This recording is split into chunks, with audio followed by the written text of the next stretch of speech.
Well, I think of that as like what influenced me and what maybe drove my passions. And I've always had early access to architecture.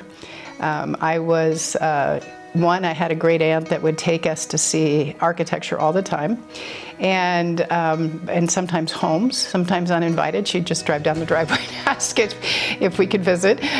So there was really early exposure to concepts of art and architecture. I think the other thing is that as a young child, really kindergarten on, I had a dear friend who owned a huge pear ranch, the parents did, here in Silicon Valley, and we would have full access to all of the orchard stuff, which for me meant boxes. So pear boxes and crates, and I would build forts.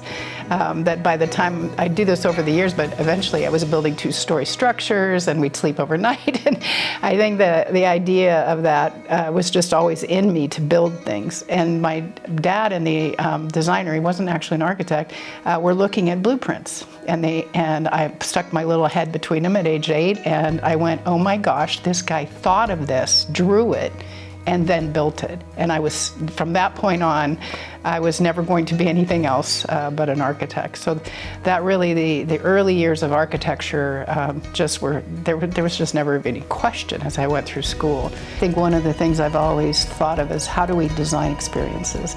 And therefore, what is it that the community needs, truly, and how do we begin to identify those needs? So I often start with, how are you serving the community? But for instance, a library.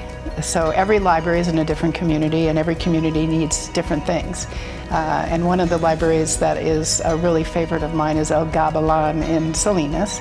And we were able to talk to the community and find out, on a very deep level, that they did not feel safe in their homes. They did not feel safe out in the community. And therefore the library started, one concept was how to create safety, how to create a place of belonging, some place where neighbors could meet and just hang out and enjoy themselves without feeling afraid.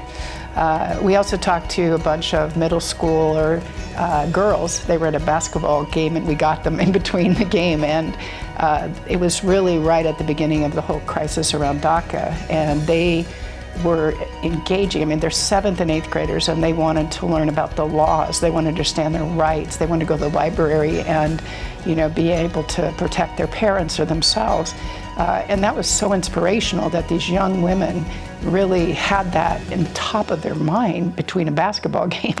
I think everything stems from, if you're going to do a project within a community, whether it's healthcare, education, public library, you start with what does the community need, and then when you provide that, you change lives. People find a way to use that building that supports them in their future. And I've heard plenty of stories about people that were so affected by being able to go to a library, feel safe, get the information, see themselves in what they were reading or the programs they were doing.